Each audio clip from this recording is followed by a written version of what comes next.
Patriji. Time for Patriji's message. AV, please.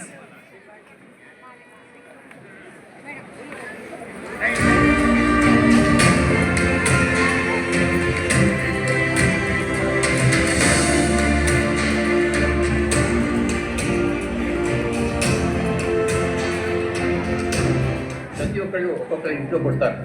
వాళ్ళు ఏ ఇంట్లో పుట్టినా సరే, ఏ పరివారంలో పెరిగినా సరే, చేరవలసిన గమ్యం ఏంటంటే సంఘం శరణం గచ్చామి. ఏ సంఘంలోకి వెళ్ళాలి వారు?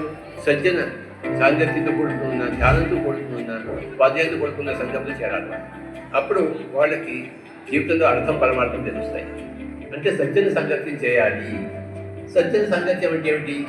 సజ్జనులతో సాంగత్యము. సజ్జనుడు అంటే ఎవరు? సత్యంతో కూడుకున్న జనులు సజ్జనులు.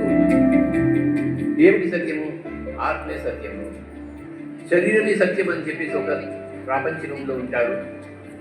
ఆత్మే సత్యం అని చెప్పేసి వాడు ఆధ్యాత్మికుడు.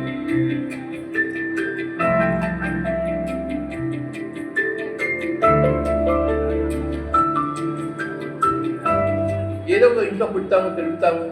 ఆ తల్లిదండ్రి మంచి వాళ్ళే ఉండవచ్చు, సజ్జనులు కాకుండా ఉండవచ్చు, అంటే సత్యం తెలుసుకోకుండా ఉండవచ్చు. నేను ఒక బ్రాహ్మణుల ఇంట్లో పుట్టాను. అంత మంచి వాళ్ళే, చక్కటి శాకాహారులు, చక్కటి సాంప్రదాయాలు అన్నీ ఉన్నాయి. కానీ సజ్జనులు మాత్రం కాదు. అంటే సత్యం తెలుసుకున్న జనులు మాత్రం కాదు.